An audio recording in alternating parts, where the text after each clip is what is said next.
Hey there, actors and industry dreamers. Welcome back to Casting Actors Cast, the podcast that helps you navigate the wild world of show business with insight, humor, and I have to say a little tough love when necessary.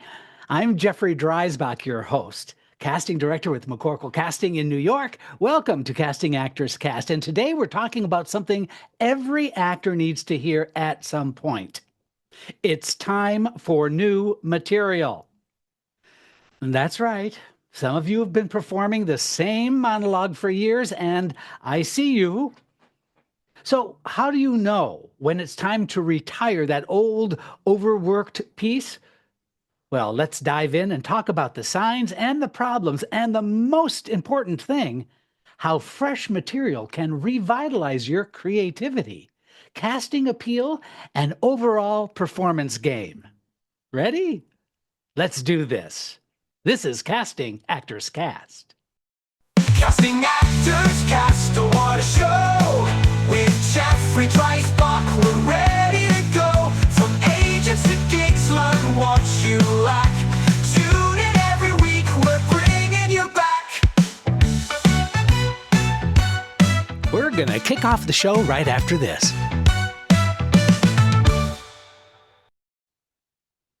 Well, hello and welcome to today's episode of Casting Actors Cast.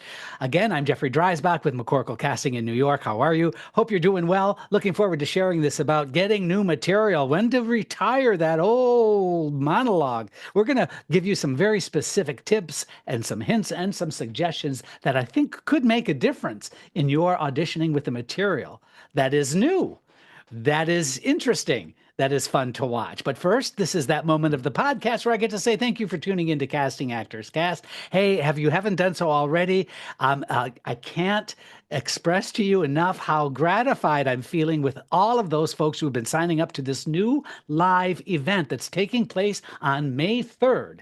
It looks like I might just too excited, but Actors Connection and the Broadway Podcast Network are sponsoring this live event that's taking place at Pearl Studios. Again, that is on May 3rd, 6 p.m. at Pearl Studios.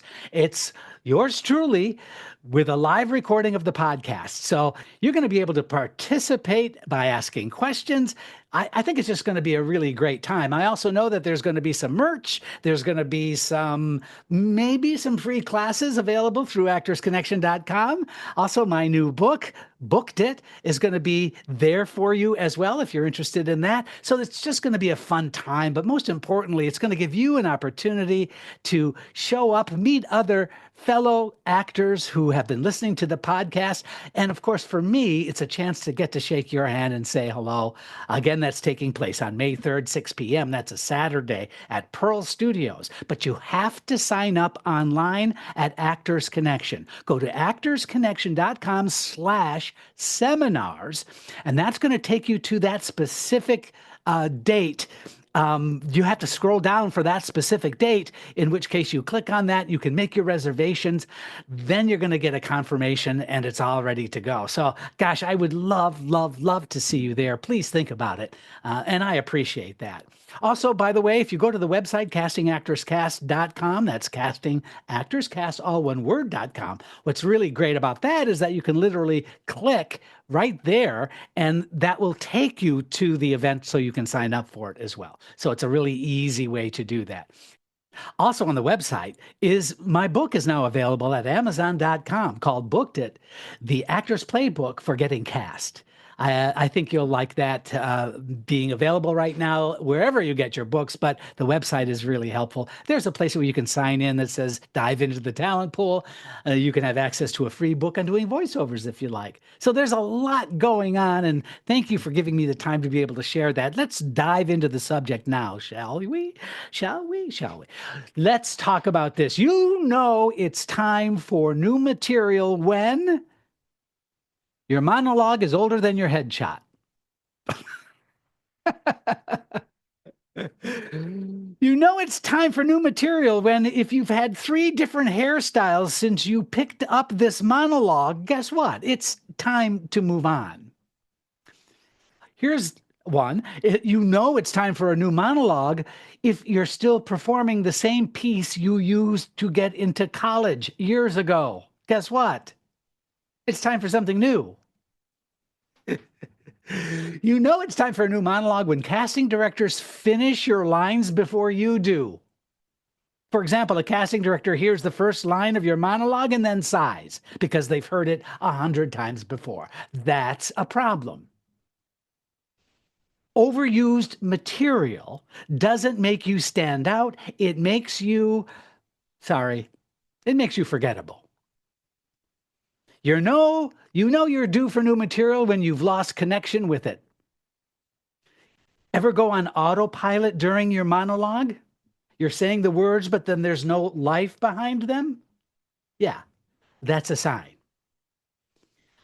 Here's one. If you've performed it so many times that you're just going through the motions, it's no longer serving you. You know it's time for a new monologue when it doesn't fit who you are now. Actors grow, they change, they evolve.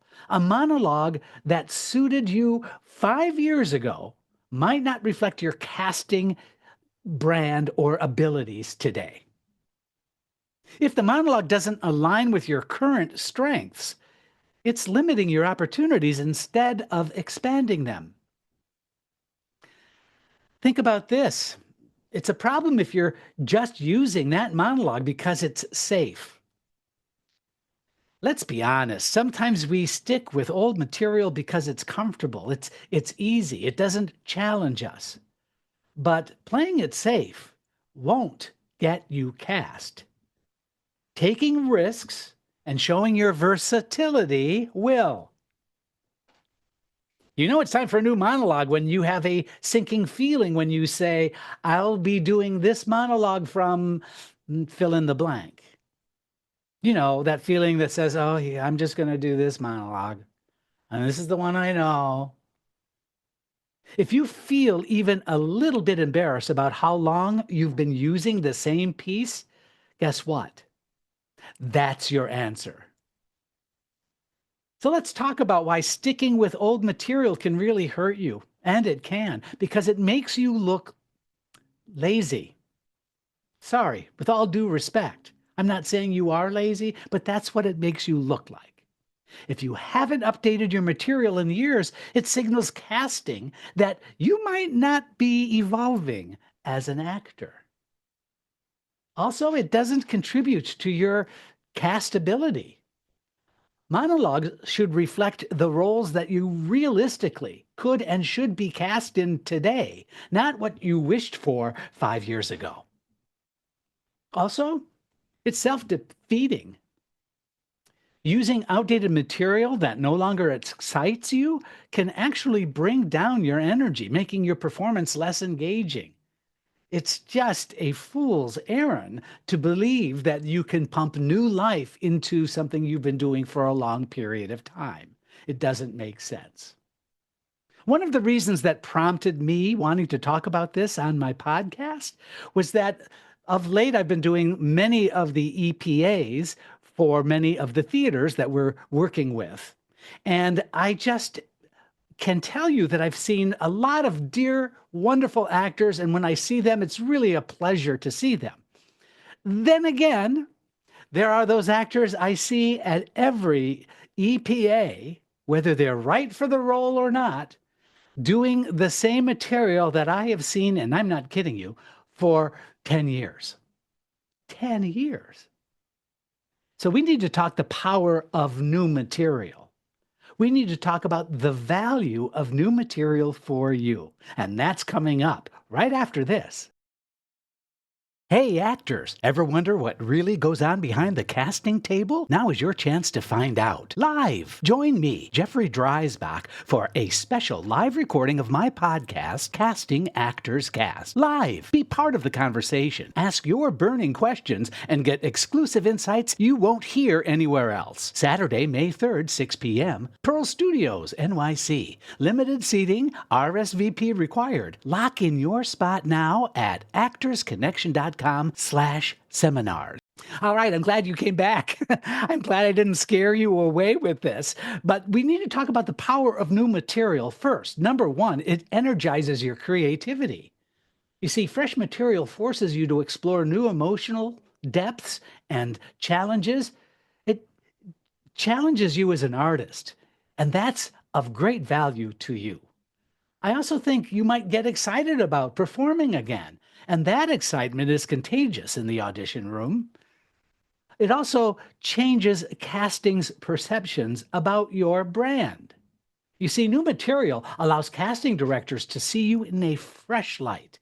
Whether it's a different tone or style or character choices that you're making, it helps us see you differently than what we may be expecting based on past experience. If you're always performing the same thing, people assume that you're only capable of that thing. You got to show them some range. Using contemporary pieces, especially from emerging playwrights, shows that you're engaged with what's happening in the industry right now. It also demonstrates that you respect the art form enough to stay in the loop. When it surprises and intrigues casting directors, you know what I'm talking about. Do you ever see a casting director perk up because they're hearing something new? Guess what? That's a good thing. I know it's a good thing when I hear something new or unexpected from an actor that I know. The right material can instantly make you more memorable. All right. Now that I've sort of put the entire issue out there, let's talk about some positive stuff, right? Let's talk about where you can find new material. Because whenever I talk about using old material, I usually get the question, but where do I find the new? No, you don't sound like that, but you know, you know what I'm saying. It's so, we put up these roadblocks and we need to continually challenge ourselves because I think that's the only way we can stay sharp and creative. So here's where to find some new material. Plays, plays, plays. Read new works, read classics, read everything in between. Theater publishers like Samuel French and Dramatists Play Services are great resources. There are also indie and emerging playwrights. Find new writing that isn't overdone. Here's a thought: reach out to local playwrights or check out play festivals for fresh material.